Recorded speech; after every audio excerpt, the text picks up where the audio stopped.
Is it like Yeah, that? maybe. Is it? Is it okay? Hello, world. You're watching the 52nd episode of World Humanitarian Drive's Inspiring Millions show. Warmest welcome to the show where we celebrate brilliant minds from around the world who share with us their story, one story at a time. Ready to climb your personal summit and challenge yourself?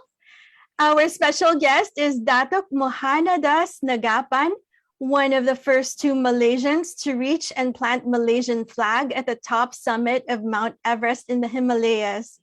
We'll get to know his inspiring story in a short while. Thank you for joining us live or on replay. I'm Vivandrada O'Flynn, your host and Global Media Relations of World Humanitarian Drive. World Humanitarian Drive, also known as WHD, is an international NGO founded in Croydon, UK, by British Indian global peace activist, entrepreneur, writer, Dr. Abdul Basit Saeed. The primary vision of WHD is to promote peace, education, and trade harmony initiatives globally among everyone across the world, regardless of race, gender, religion, or nationality, living as one family. WHD is striving for humanity. This Inspiring Million show is your show. As always, we encourage you to engage and interact with us. Please help us spread inspiration to the world by sharing this link. Put your questions that you would like to ask our guest, Datuk Mohanadas Nagappan, greetings or comments that you have for us in the comments box. Since it's Valentine's week, send us your love notes too. We would love to read them later on in the show. So where are you watching this? Wherever you are in the world, let us keep you company and brighten your day as we share peace, love, and goodwill. And then, so this is really going to be a fun episode because it's a month of February known as the Love Month. Valentine's Day is on Monday. So it is love for adventure and country that led our special guest of the week to reach greater heights. Datuk Mohanadas Nagappan, born in Kuala Lumpur, Malaysia, joined Malaysian Mount Everest Expedition in 1997. He has a distinction to be one of the two first Malaysians to reach the top of Mount Everest on the 23rd of May, 1997. He was previously employed by SHELL Malaysia Trading. He is now self-employed at MD Outdoor Consultant as director. Datuk is a life member of PERSATUAN, MENDAKI, Malaysia. It's a Mountaineering Federation of Malaysia and a member of Freemason. He enjoys outdoors, games, and activities such as mountain climbing, backpacking, golfing, and loads more. So let us watch this video about Datuk Mohanadas Nagappan.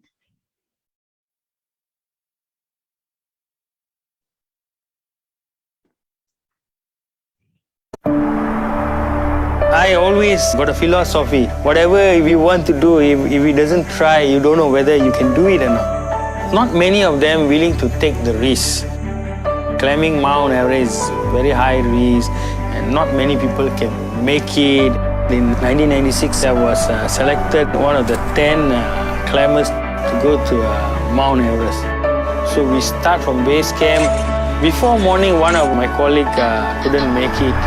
And the whole base camp wondering, you see, only two of them, either we are going to make it or not going to make it. And finally, you reach the summit. You feel what you call lega lah. I'm thankful to have achieved my dream. I'd like to share my experience. It will benefit others to reach their Everest, their goal.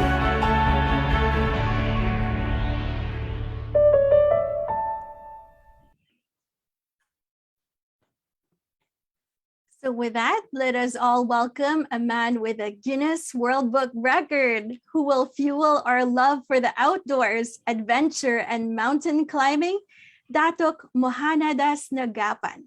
Selamat datang, terima kasih. Welcome and thank you. Thank you Good so much. evening here and good afternoon there. In Indonesia, it's now the evening or the night. Thank you, Datuk. How are you today, Datuk I'm good, Mohanadas? fine, and I hope you too are good and well. Thank you. Also to our hardworking and industrious WHD Secretary General of Malaysia, Professor Dato Dr. GP Dwarisamy, for arranging this discussion. So let's get started.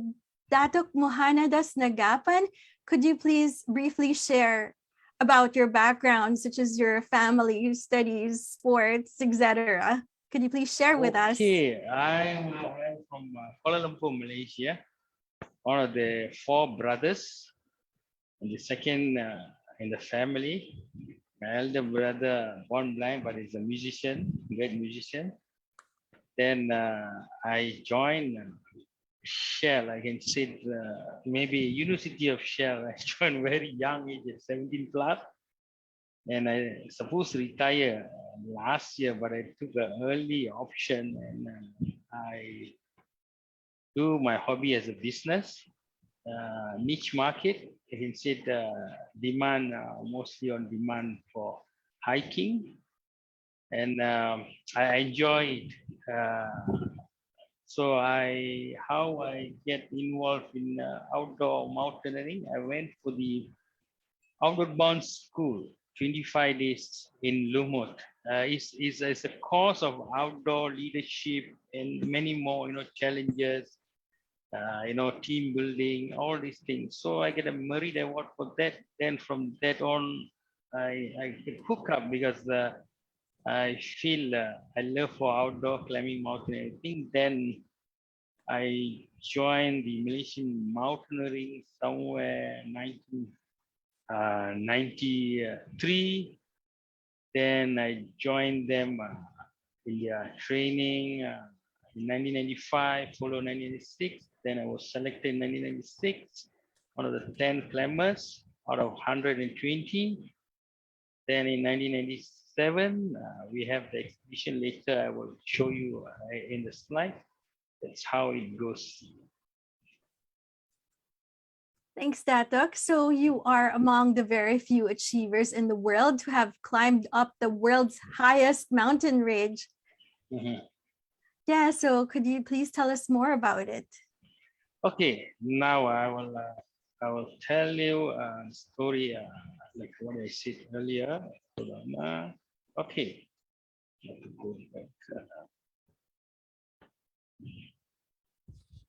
Okay, we start from here. How it started in 1980s. What do you call the Malaysia? They have this program called Malaysia Cergas program where they send a team to Mount Kalapata. Kalapata is if you go to Kalapata, you can see the Everest. It's in my background now.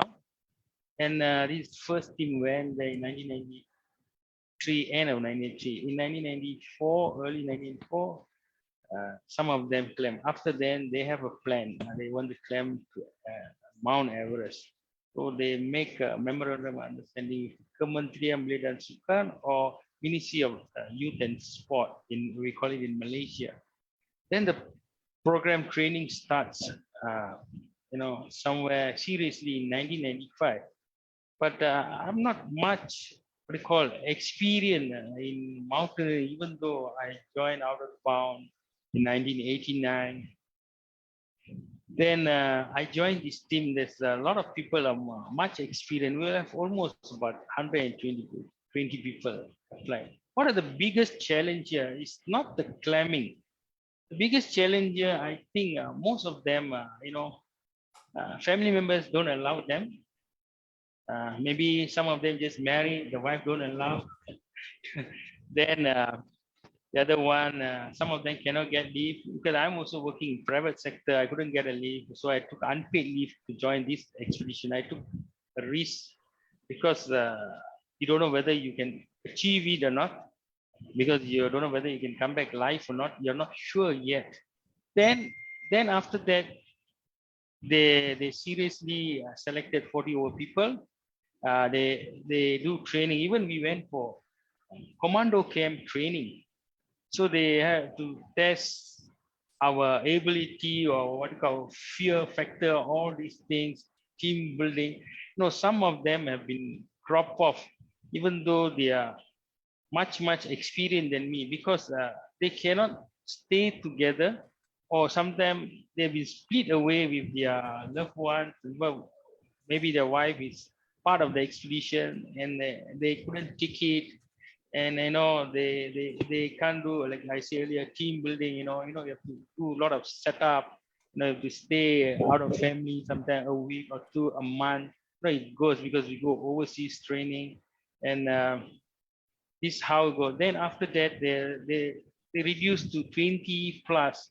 Then we have training, in Nepal, India, New Zealand, all these exposed to our alpine, they call it, because we are staying at the sea level. We don't expose to snows and everything. Then you have to do training, rescue. Then you have equipment. You have not seen equipment. Some of them have not seen ice axe or ice hammer. You have to do the rope management, all these things. So all these things, it's a long process, almost about 3 years. So the first thing, are you going to go for it? Seriously, because you have to leave your family and go for a few months, almost 3 years.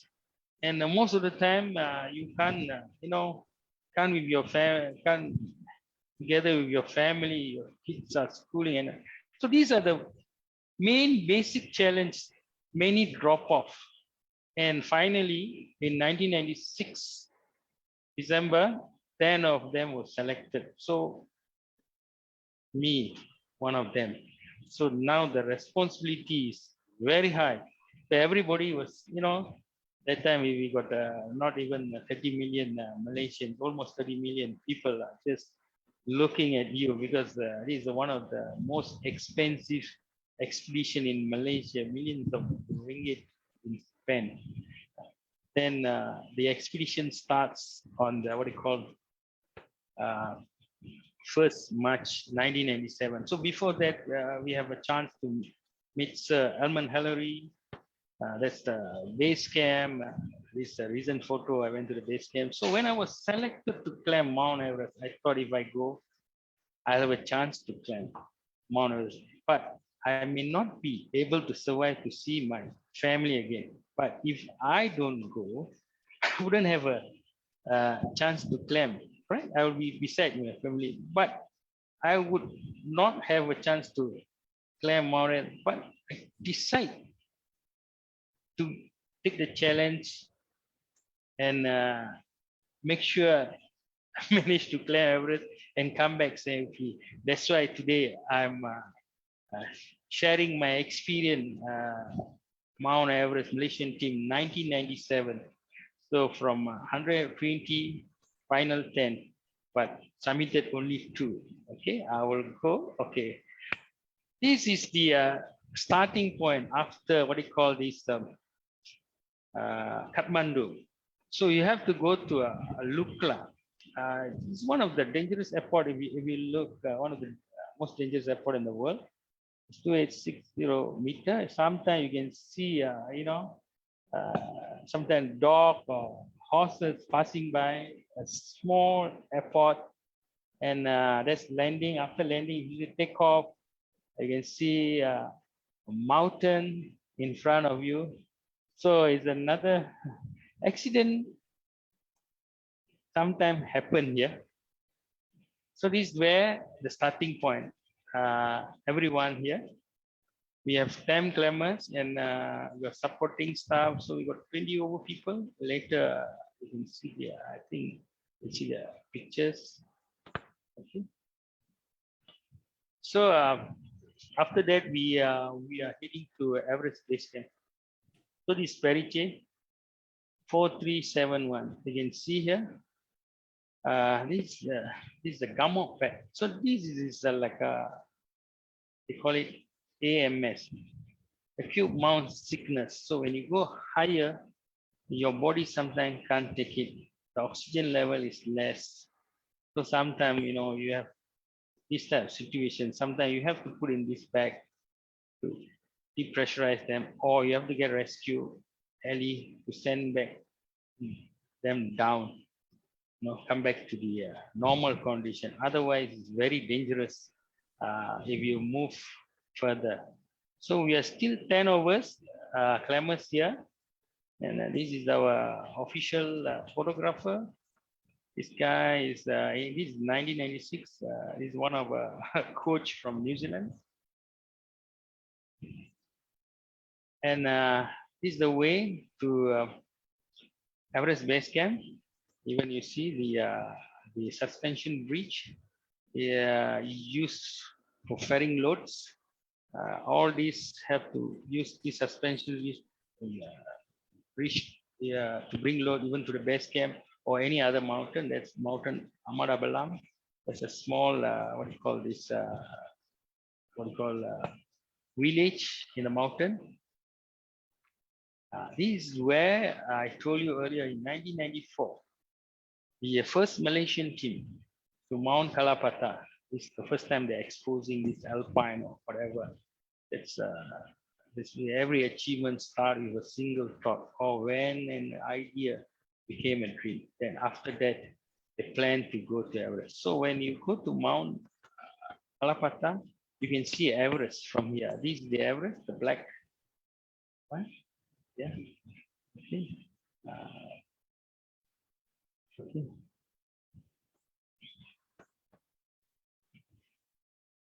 Okay, this is the base camp. So we are here in the base camp. This is where it's about 17,500 feet. We stay here almost about 2 months before summiting. This is our team in Sherpa. This is the Malaysian Everest flag, Everest 97. This is the puja ceremony. So they believe when you do this puja, you have a safe journey. Then we have Malaysian flag and Nepal flag in the team, and you can see other. Ours is the red tent, and you can see other teams to this board. In 1997, we have almost about 11 expeditions to Mount Everest, and we are still in base camp. So we have an expedition team of 21 members and 28 Sherpas. So we live for almost 3 months there. So this is Natemba Sherpa. This is our leader for mountain. This is our suit. So some of them are seen. So this is the outer. So we got about 6 layers. And this is the we got this crampon and ice boots. Both sides will weigh about 3 kilos. And this is our kitchen. And we have our own food, Malaysian food here. They call it ikan bilis, sambal, serunding, everything we have. So the Sherpas are very helpful. So our expedition ended up very successful compared with this one. I don't want to name it. They got even what they call 2 helicopters in their base camp, but internal booking call them off. So we have to work together to achieve this mission. This is one of the most expensive expedition, climbing expedition in Malaysian history. This is the ice fall where you're going to start your expedition from here. So everybody can go to the base camp just now. So now, if you want to go to Everest, I think it's about 12,000 US per person. So it's like, if you miss your flight, you'll burn. Same thing, if you can't climb, you burn your thing. So what is the ice fall? It's the moving ice fall. It's one of the dangerous ice fall, I can say. It's very cold. Sometimes avalanche. You are unfamiliar. You've got a lot of leathers. Later I can show you leather switching. It's about what you call this 3 meter, about 10 feet. So there's no welding, nothing. Just tie up. Sometime next day, the thing will disappear because just imagine if you take a cup and you just put water, put in a fridge, it will start to expand. The same thing here, the thing will start to expand, then will hit another wall, so it will start crack. So you must be very careful going here. Then we'll start early morning because when the hot sun, the sunrise, sometimes you got snow blind, then you get dehydrate. So many things, obstacle. You look, it's very small. But this is how we do. We fix leather, so the Sherpa will lead, 1 or 2 days earlier. They will do all the inspection, and they will fix all the leathers. You see the ice block here, it's huge. So we have to go to Camp 1, Camp 2, and Camp 3. And people might ask why you're not continuing a journey. You see, if you run, I use this word always, if you're going to run a marathon, you cannot start the 42 kilometer. You have to start somewhere, a kilometer or two, then you familiarize. So we have to familiarize, condition our body here. So that's why it takes almost about 2 months to climb Mount Everest, because the Sherpas, they are living there.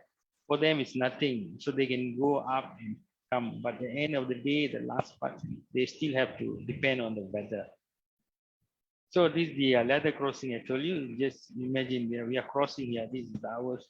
This is all ours except one I took from somebody else. So this leather crossing is also dangerous. Sometimes some of them will slip down, and if you are alone, it's very difficult if nobody is going to save you. If you watch the movie Everest in 1996 tragedy, I was there. I was talking to Rob Holt, Scott Fisher, because Guy Cotter from New Zealand, MAG or Mountain Expiring Guide, lead our expedition to Pumori. So we call off, and they did the rescue. You know the guy walkie-talkie, movie called Everest 1996 tragedy. So he was my expedition leader. So I was there. So we have 12 months after that tragedy to go for ours. So you want to go, you don't, because you have seen a lot of people died. Okay, so now we are at the Camp 1. If you look at it's all crevasses, Camp 1. You can see people moving, and you see all the crevasses here. So you will start some of them earlier. They have this acute mount sickness, AMS, you will get headache, weakness, no appetite. So our Camp 1 is about 6,100 meters, 20,000 feet. So that's day 1 from Kumbu Ice Fall. Then you will go back. Then you continue Camp 2. Then you keep. Then there's a doctor in the Everest Base Camp to look at your health. Then if not permitted, then you're never allowed you to go.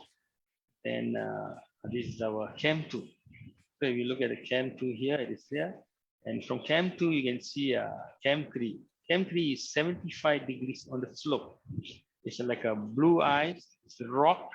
So one of our Sherpa here above slipped down. He died first week of May 1997. Nima Rinsi. So his body been bring down. So because we tried to summit first week of May 1997, we couldn't make it because of the heavy wind and everything. So we call off our expedition. So the other Sherpas trying to bring down the body, and you can't just bring down. It takes one whole day from morning to evening to reach the base camp. Then from there, they take a heli to fluid to the memorial park to bury this body. So here you are going higher, you will get a high altitude pulmonary edema, so you get like water in the lung. And sometime, one of my team guy can't do it, even he can't speak. Okay, this is where I told you that's not the campsite. See 75 degrees slope, and see sometimes the wind, the tent is gone.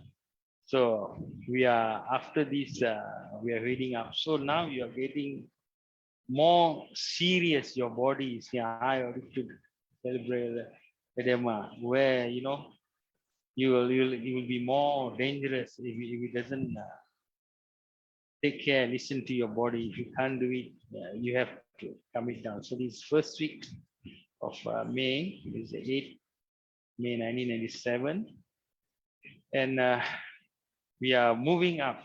This is the eve of the summit. So first week you can't. So now we are moving on the third week. So we start from the base camp on the 18th of May. Then we move 19th. Then 20. Then from on the 22nd, from Camp 3, we are moving to Camp 4. That's 8,000 meters. That's the last camp. So if you look at this picture and the current picture, if you look at year 2021, it's different. You can see line of people queuing up to climb because I'm talking 25 years ago. It's not that many people. So if we look at the number of people have climbed until December 2021 is 6,014 people. About 6,000 people have climbed Mount Everest. So mine, if I look earlier, was few hundred, but when I was look at recently, I don't know how they pushed me down. I got 714, my number, climbing Everest. So we are at the Camp 4 before going to the final summit. So it's about 8,000 meter. We got another 3,000 meter vertical up. This is the most dangerous part from here onwards. It's only about 848. One round of the field is 400 meters. So it's only 2 rounds you have to go up. So it takes us almost 20 hours up and down. It takes 20 hours for us. And after Camp 4, I told you this place is a dead zone, and you only have limited oxygen. Everyone was given a 2-cylinder oxygen. So in 1996 tragedy also, what they will do, they will use the 2-cylinder oxygen. One, they will keep it reserved. After the South Pole, I can show you later, they will keep the used bottle and they will use the fresh one up. So when they come back sometime for survival, some of the bottles was missing. So that's in 1996 expedition. A big tragedy happened in Mount Everest. Okay, so this is the, people ask me what you can see from the top. Actually, you can't see much. You can see only cloud, or you are already above mountain. And now we are going to go. This is morning 7 a.m. So actually we have 4 people. We started on the 22nd, almost midnight. And we have 4 of them. Early morning, one of my friends said he can't continue, he got food poisoning. Then early morning, about almost 7, another guy say he can't because he got a frostbite, almost frostbite. So we only got 2, and we have got 30 million Malaysians waiting for us, watching every day live at 5 p.m. Our local time. Is by our radio and television, national radio and television. So they're watching live, and this is the final part to the summit. Just imagine you are walking at the cliff. If we look at the right side, is China, Tibet. If you fall this side, it's about 10,000 feet. The other side, Nepal, is about 8,000 feet. And this is where most of the accident will happen, because this part, this at least still okay. It's still queue up because it's only like one way. If you see, if you can't continue, you have to come back, because if you see in here, what you have a rain, you still have a shelter, you have whatever, you don't want to continue, and it's in the car, rain, still you're safe. But here there's nothing to hold, so the wind will just blow you off. So you must be, this is one of the dangerous, if you look, it's all this, you're just walking to the summit.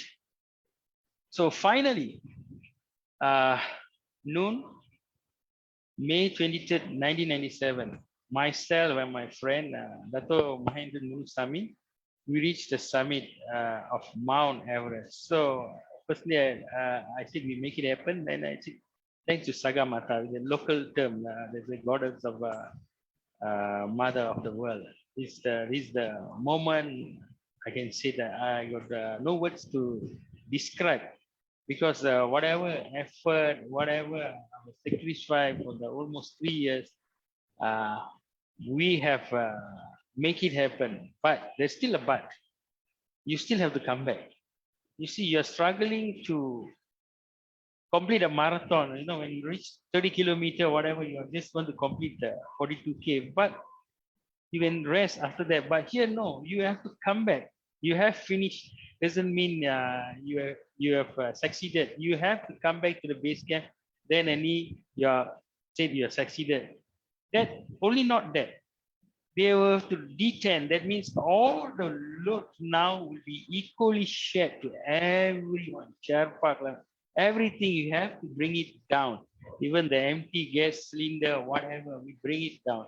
So everything we have to bring it down. You should not put any waste up there. So this is my story. I don't know whether it's inspired you to your greater heights. You can ask questions. Thank you, Datuk. I'm seeing the comments from our virtual audience. Yeah. They're really getting inspired with your story. Yeah. Tongi Gra, Happy Andrada, and Win, they want to climb the mountain as well. Yeah, Mount no Everest. problem. So, Datuk, it's very interesting to know about your preparations, your journey in climbing Mount Everest. So we also do understand that this climbing mountains is one of the most toughest and dangerous sports, but you Yes. still chose and decided to venture into this hobby. So you've touched on this one earlier briefly, but what are the dangers that you faced and how did you manage to overcome all those odds, obstacles, and challenges? The most challenges is the weather, because every day, if you want to continue your journey, you have to wake up like 4 o'clock, 5 o'clock, and you have to wear all your gears. As I told you, you have a 6-layer your body, and you have a 2-layer shoe, about 3-layer socks. It's very cold, and you have to go for your even nature call, whatever you want to do. There is no light facility. There's no toilet facilities. All this. Then after that, you don't get much breakfast or whatever. So you have to move before the sun rise, so that you will reach your destination by before noon or whatever. That's one. The second thing here, of course, you have to cross the crevasses where built by the ladders. The ladders, is sometimes can give way. And if you look just now, when you're crossing the ladder, there's a rope. This rope is, there's an ice screw, is put on to the ice on both sides, and it can give away, because when the sun start to melt, everybody is putting pressure. The tension will just go off or just go off. Then there's avalanche, then there's the ice block. So these are the most challenging part. Then you have used, jumaring, they call it. We look at people walking the rope, they call it jumaring. So these also sometimes can give way, because you see sometimes too many snow, and the jumar doesn't bite the rope because it slipped down. So these are the dangerous. Sometimes if you do wrong step, whatever, so you will slip down. This type of dangerous. So we have to be teamwork, work together, and the people have to inform what are the dangers in front, so that either whether you continue or you don't want to continue. So we have to retreat. We can postpone or defer or delay. So we take this type of measures. So so we managed to get the last window in end of May. We tried early May, can't, because the heavy wind and all these things. That's why we delayed. Thank you, Datuk. So let's just say hi to our virtual audience that are watching. So Marlene Hachanova is watching from the Philippines. Apadu Rao Santaria is watching from Sydney. Tongi Gra, Happy Andrada, Win, they're watching from the Philippines. And Tongi Gra has a question that he'd like to ask you is, Datuk, how long does one have to train before attempting to climb the Mount Everest? Okay, currently they have some restriction after the tragedy and what do you call this avalanche in Nepal and all this. So you have to do training or under the Nepal trainers to climb Mount Everest. You must climb at least 7 or 8,000 meters.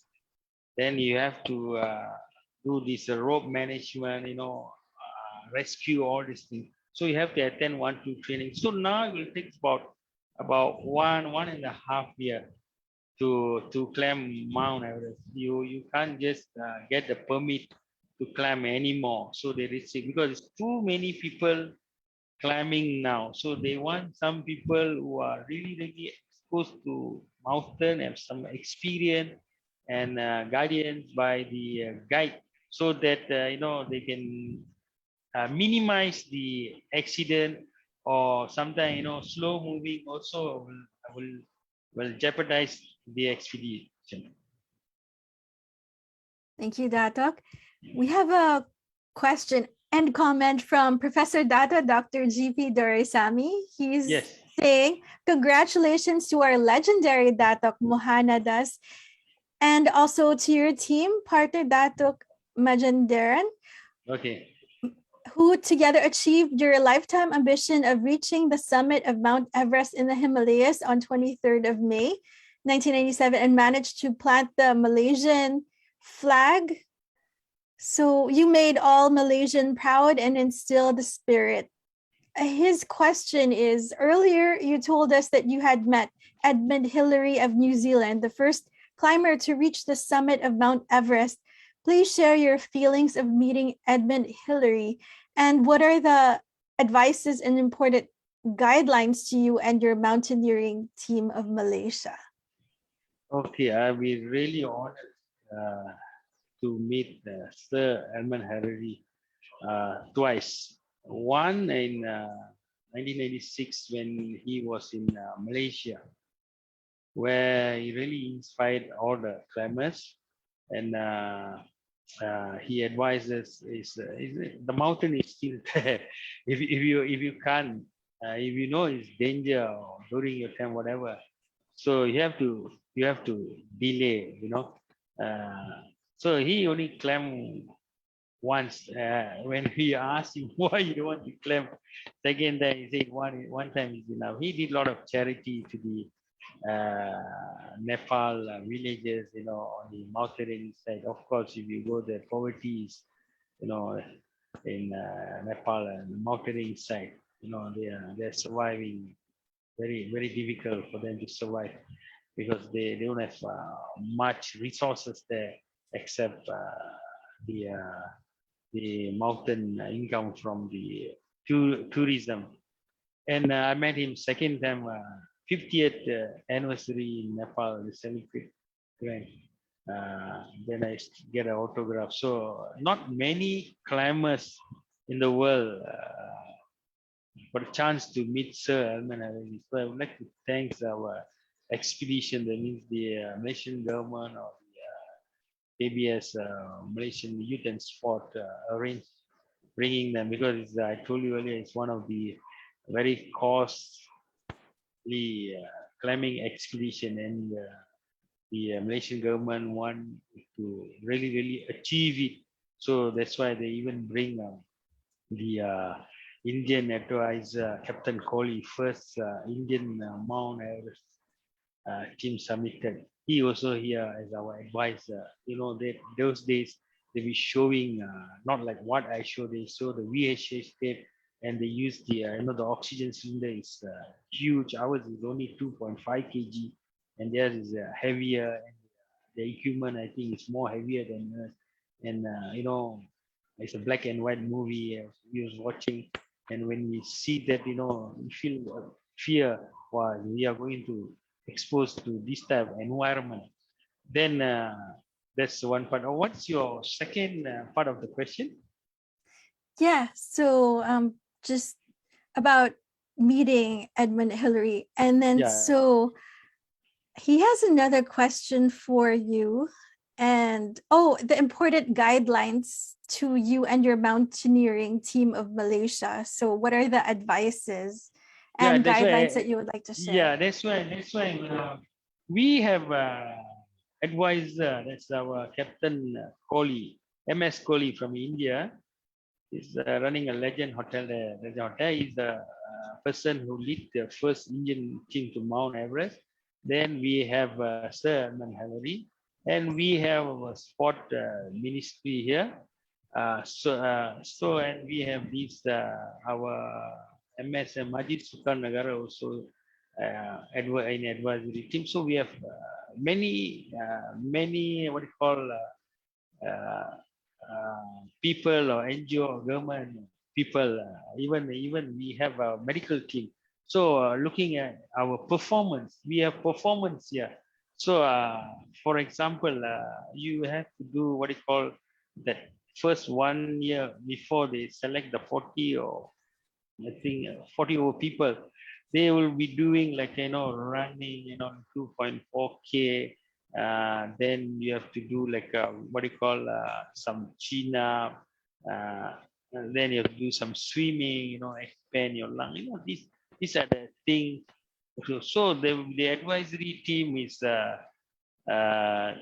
even there's a training team is there. We will be doing like rock climbing, hiking, what do you call wall climbing, rope management. So make sure safety comes first. Thank you for that.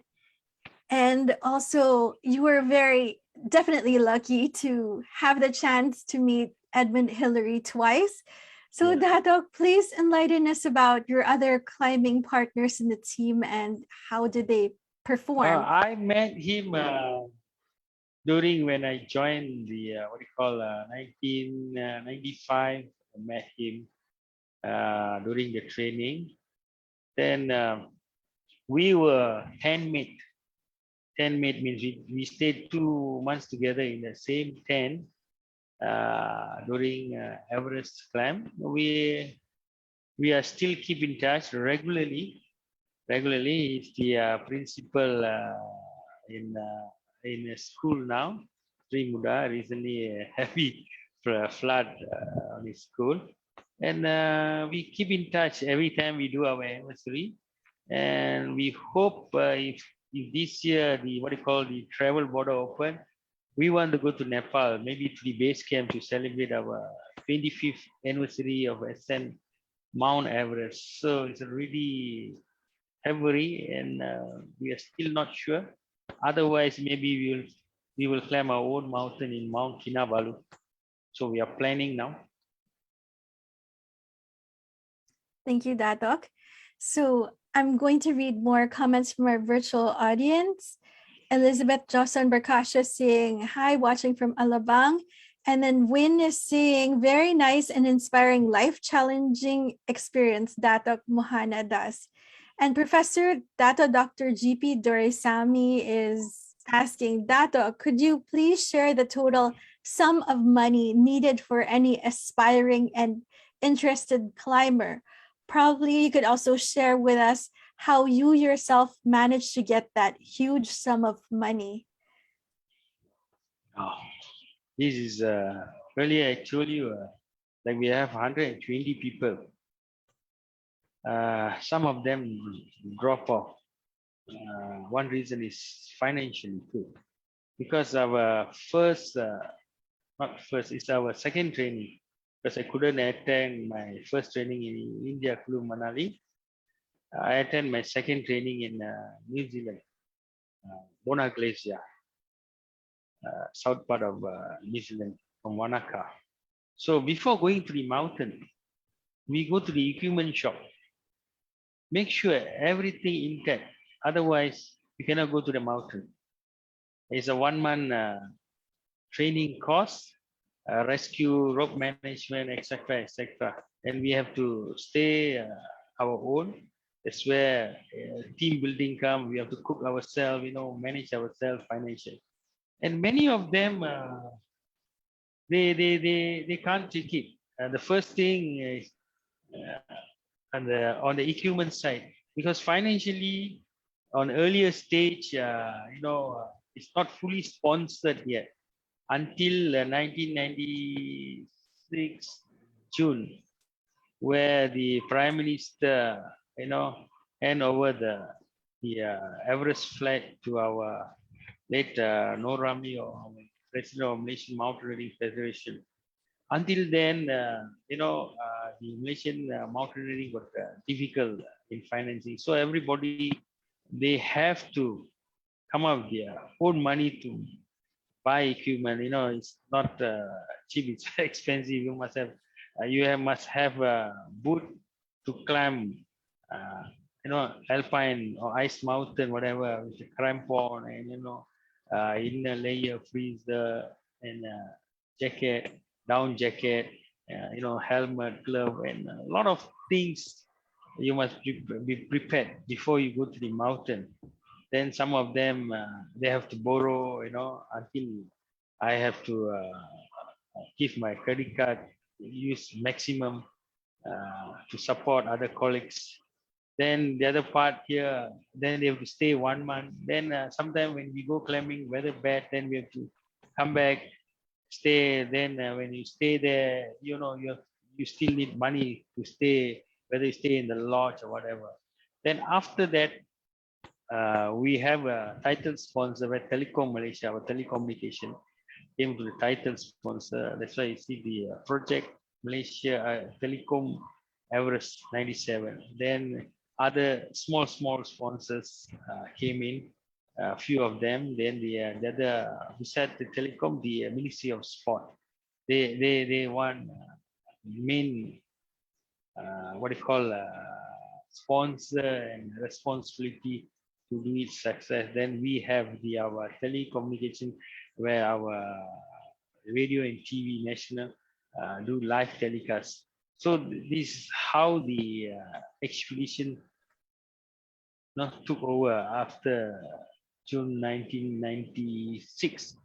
So in less than a year, so they managed to get the financial part.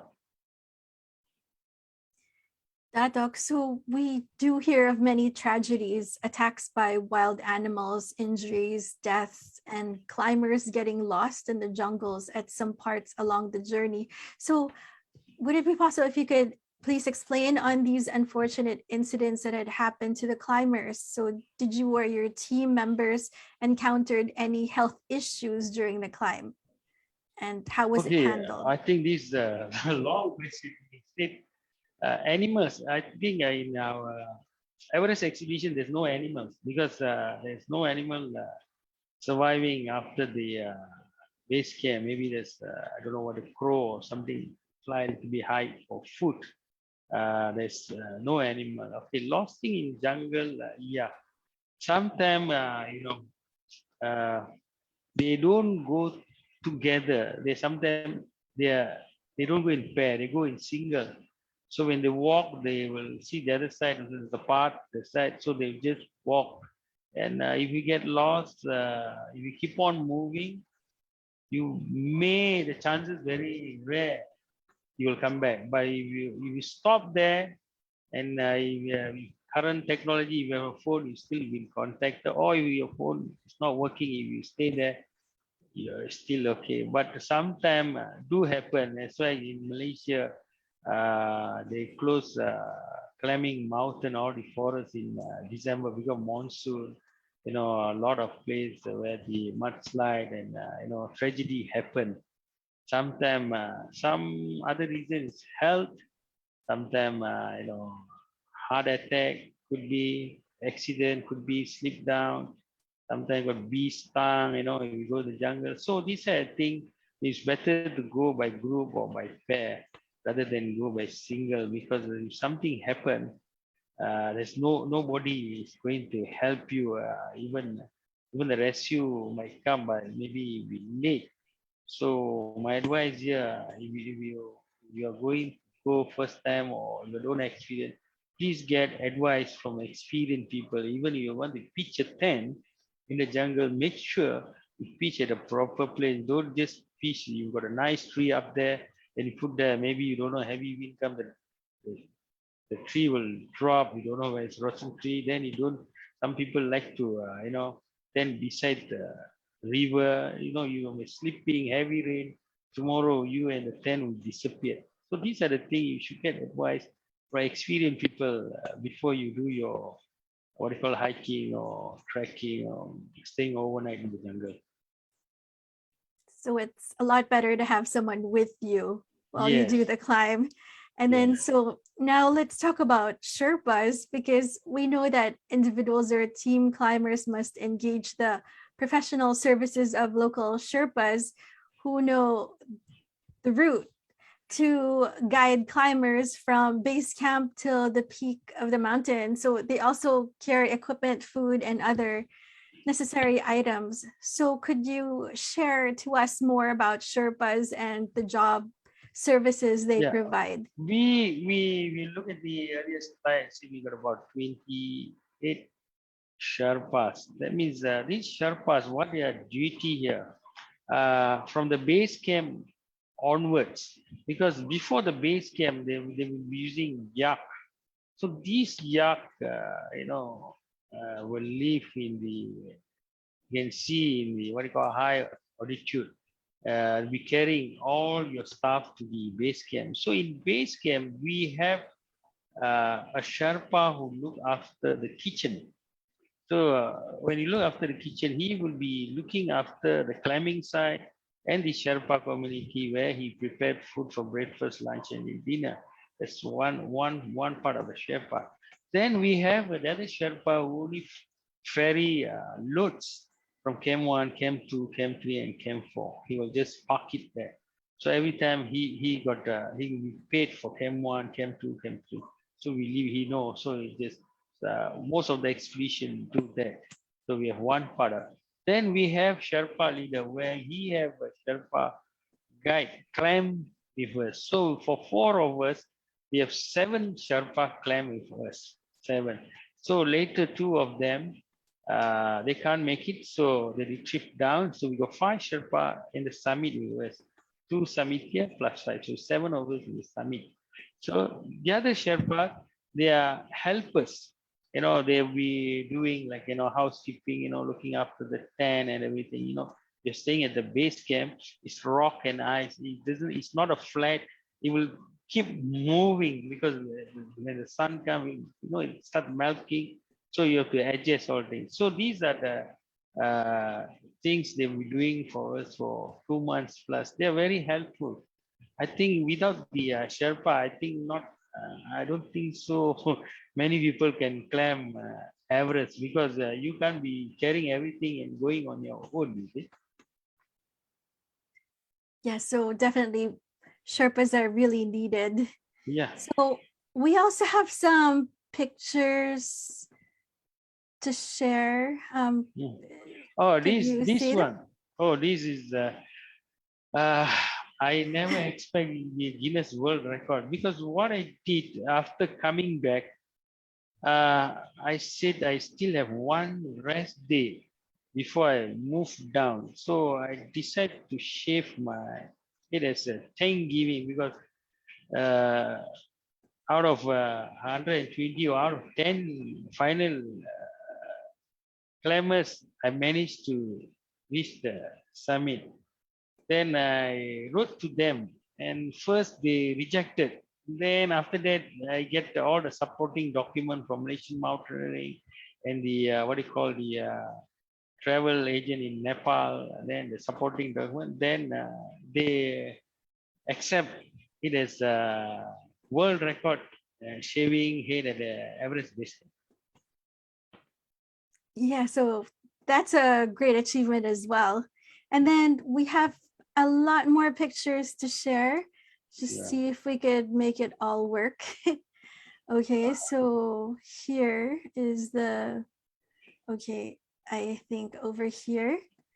So our next picture is this one. It's the same picture. Is this one, see? Could you see it it's the right same. now? It's the shaving hit at the Everest base camp. This is the Guinness World Record. Yeah. Yeah. Oh, yeah. So it's like there's a lot of pictures. It's just so there's another question. So Dato, could you please share your feelings of achievement, satisfaction, and happiness on being among the very few ones who have traveled, who have reached, touched, and planted the Malaysian flag at the summit at Mount Everest? How was the feeling like for you? I told you earlier, there's no word to describe, but finishing the summit line, I feel great. So what I'm saying here is, people ask why you like go and climb mountain. You got nothing to do. You got so many. But I said very simple. Opportunity doesn't knock twice. So I got an opportunity. So I really make use of it.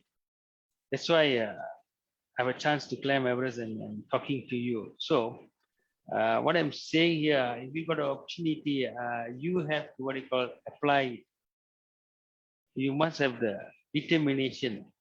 You must apply it, and you will reach your greatest self, or you will achieve whatever. So it's always, I will always use this. It is our desire, and it's not our ability to determine the success.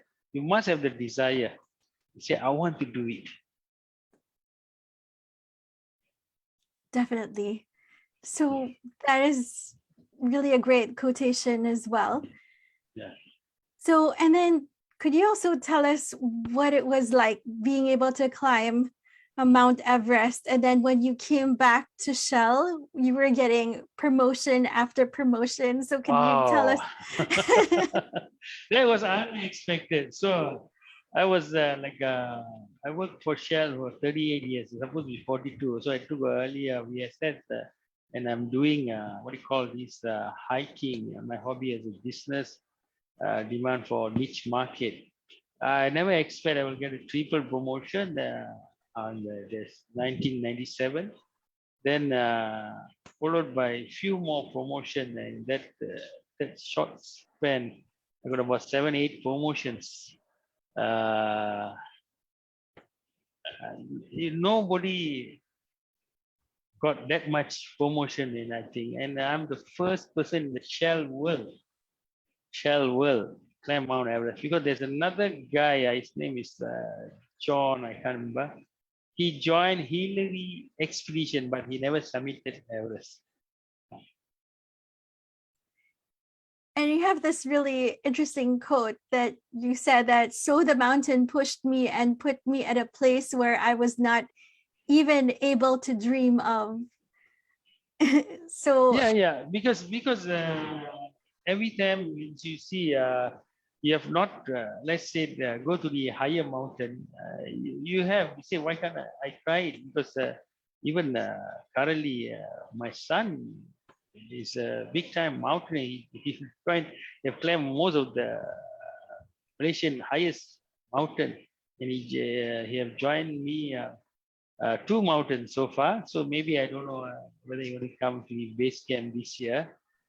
Sometimes people have this type of ambitious when they go, because when I bring people to mountain, let's say one mountain, so they said, when you're going to climb next mountain, I want to join. So when they come to the next mountain, can you do for me another, so they start demanding. They have a group of people, they want to follow the people with experience, proper guidance, so that they can achieve their dreams in a particular time. They don't want to waste time and money. Sometimes they can't get leave to join all this, so they want to do it professionally, and achievable and doable. It's very important. Doable. It's not you cannot simply push them. So it's doable. So everything you will brief them and make sure they are fit to do it. So Datok, how were you both acknowledged and recognized and rewarded by the then Malaysian Prime Minister, the government bodies, sport ministry, sports organizations, your company boss, staff. Were you awarded and bestowed with highest achievers medals? Could you just tell us more about that experience for you as well? You see, this started as a hobby. This the idea under Malaysia Chirgas earlier days, then followed by Malaysian mountaineering, climbing Kalapata or going to Mount Everest. It started as a hobby. So we signed for this climb as a volunteer ourselves, to take the risk to climb. So we never expect any, rewards or cash. But when we returned to Malaysia, there was a big cash payout for all the climbers. That means the first 4 climbers, the leaders, and the other climbers, and even those who are in the base camp join us. Then after that, the Malaysia boleh, or say Malaysia can, that means you can do it, whatever. The theme or the slogan, everybody still use it. Then people sail around the world, cross the English Channel, jump in North Pole. These are the things happen.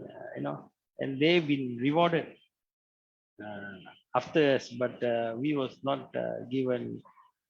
We were just given a monetary, what we call 50,000. It's 50,000 ringgit. It's now is about what, 10,000 plus USD.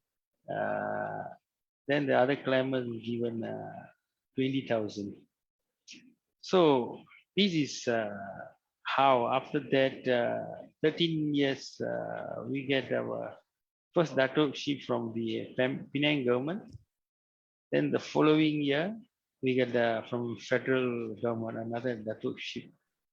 That's how. So when you talk about monetary, all these things, we are out. But currently, I think most of the achievers all looking for rewards. That's why they're trying to do. But some sports, yes, they're getting rewards. It's already fixed there for Olympic or gold medal, whatever. It's already fixed. For mountain climbing, there's no reward. I think it's just a hobby and volunteer. But a lot of them taking other challenges after our achievement. We are the what you call starting point. On the extreme challenge achievement. Thank you, Dato. Professor Dato, Dr. GP Dorisami has another question for you. Dato, I understand that you had ventured into a hobby that turned business at the moment. So kindly explain your exciting outdoor business and how to reach or contact you to be part of your glamorous business ventures. Okay, as I told you earlier, I give you in 2019, because in 2020 we can't travel and 2021 can't travel, and now 2022, 2022. So don't know when can travel or not. But in 2019, I've been to Kilimanjaro, went to Everest Base Camp, went to Tibet, Mount Kailas, 18,600 feet. So I have a backlog for 2022 or maybe 2023. And the company name is MD Outdoor Consultant. Earlier is MD Outdoor Travel. So during this period, I changed it. So it looks we are doing some consultant job. So if you want to get me, you go to my Facebook. Everything is there. All the trips, whatever. The calendar is available there. You can go under Datuk Mohanadas Nagappan, or you can go under Facebook MD Outdoor Consultant. It's there. The email is there. The contact number is there, and you can see all my previous expedition, whatever done. That will give you more confidence. Thank you, Datuk. Datuk Mohanadas, could you please share with us on the most important points for success for anyone interested and willing to take up this mountain climbing as a lifelong sports game hobby? So kindly share of your present job and pastime hobby as well. Could you just please give us inspiration also on how to take up mountain climbing, especially for the young ones? Okay, when you want to, like I said, when you want to do mountain climbing, or not only mountain climbing, in any parts of outdoor things, whatever, first thing, you must have a discipline. That's very, very important. You see, sometimes if you don't have discipline, I mean, when you go for mountaineering or hiking, whatever, the timing is important. You must be there on time. That's very important. Sometimes sometimes if you go late or you delay, you'll be rushing and you'll be doing some, non-proper things. Then you will end up disaster. That's the most important thing. So I always practice this before I go. Make sure everything, even if I go overseas, whatever. So you group, make sure you have the next in of people's contact, all this listed and everyone will given. Then you must have the proper itinerary. So make sure everybody in the same page, reading the same thing, same understanding. Otherwise, everybody have different thought and end up the communication breakdown. Once the communication breakdown, then you don't get this end to that end. Then it doesn't move forward. Then it will start, internal bickerings and a lot of things. I don't know whether I answer your question full or not. What are the other questions, other things I missed? Hello? Thank you, Datuk Mohanadas. So we Yeah. always ask this question to our guests of Inspiring Million Show. So our question is, what is your inspiring message to the world? Whatever you want to do, make sure you do it, willingly. That means put your determination, you apply it. Okay, you apply it, and guarantee you will reach your greatest height. You will reach your Everest. I mean, whatever you want to achieve. So if you take it seriously, don't have a dream when start new year. I want resolution. I want to go to gym. I want to do jogging. But at the end of the day, nobody does. 50% they don't do. But you must do regularly. So I do regularly. I went for a walk today because yesterday I supposed to run. It was raining. So every day I will go 1-2 hours. Make sure I keep myself fit despite a busy schedule or whatever. Put it one side. Either you can do it in the morning, you can do it in the evening. If you can't do even last time I was staying in a condo, so you still can go after dinner, whatever. 8-9 o'clock you can just do climb up, or before work you can do. So some of them they will give all the excuse. If you start giving excuse, you will never succeed. So that's why I said you must have a desire. Ability, yeah. There's a lot of people have ability, but they don't have a desire to continue it. So halfway they will just give up. During this pandemic period, you see the challenges, I can tell you, let's compare with climbing Everest. I tell you, this pandemic is nothing. I always say this nothing. I give you why. Very simple. You have communication to communicate. During my expedition, I don't have any communication to communicate. We were given a phone a week to communicate our family. That's all. We don't have any internet facility. We don't have a Wi-Fi facilities. You can order food, just call now. They will send you, they'll deliver food for you. You got TV at home. You got home. You got shower. We don't shower for 2 months plus. So what is this pandemic? Everything is there. The only thing here, keep your distance and make sure you practice the proper hygiene. That's it. So, what so difficult challenge people are talking, and you said when it comes to this pandemic, every people are just complaining. They never think the positive way of move forward. That's so inspiring. Thank you, Datuk Mohanadas. So you've also mentioned that if all you have are excuses, you'll never succeed. So Yes, that is you really give excuse, you will never succeed. You will never Yeah. start do things. So Yeah. always there's an opportunity. That's why I said there's an opportunity. Big challenge, climbing mountain. Nobody has climbed 30 million Malaysians. So I think it's an opportunity because the opportunity doesn't knock twice.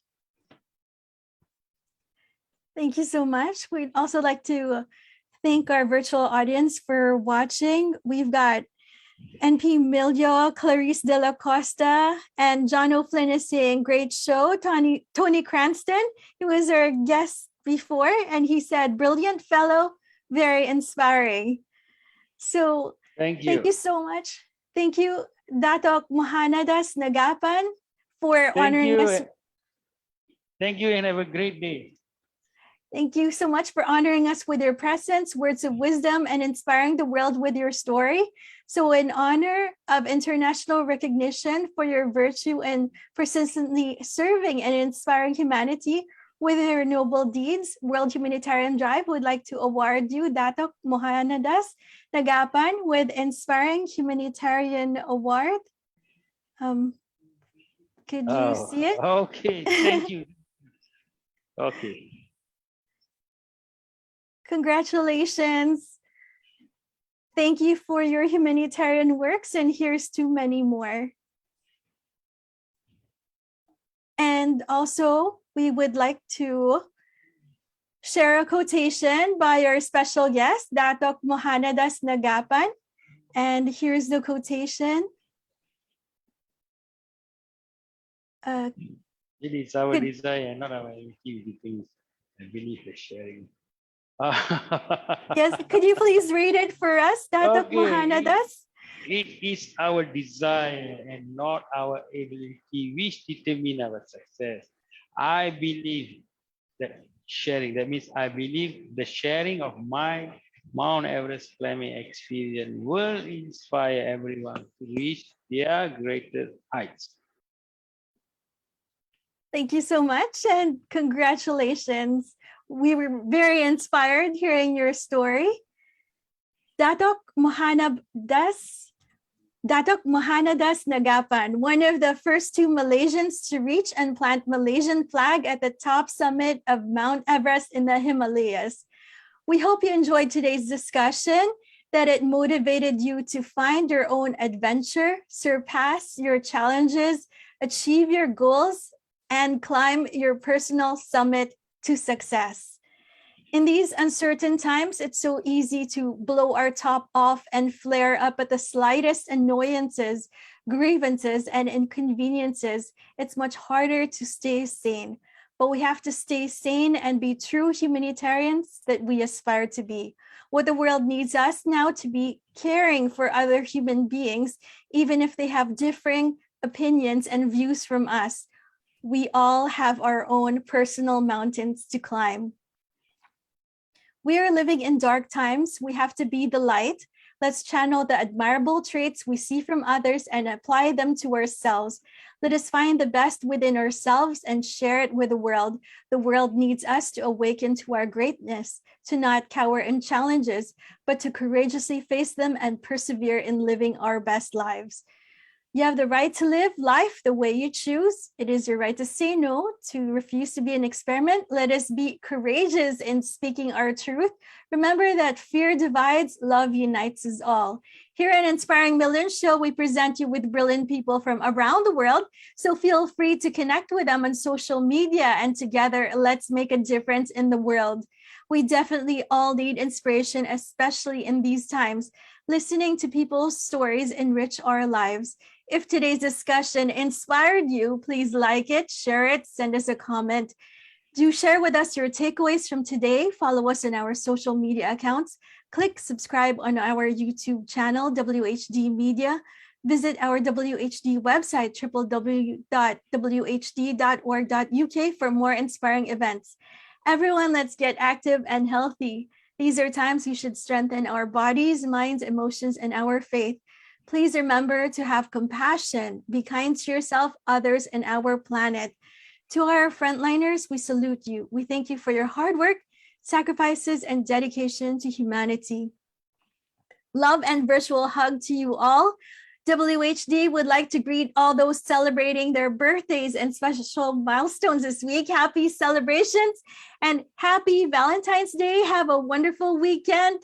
On behalf of WHD team, especially those working behind the scenes, WHD Chairman Dr. Abdul Basit Saeed, WHD Director of Global Operations, Ms. Sarah Wilson, WHD's 12 Honorable Secretary Generals, we thank you, our virtual audience from around the world, for joining us and supporting our show. This has been World Humanitarian Drive's Inspiring Millions Show. I'm Viva Andrada O'Flynn. Please join us again next week. We will have an interesting discussion with Shan Asino, gratitude speaker, author, entrepreneur, and founder of World Gratitude Summit, as we inspire the world here on Inspiring Millions Show.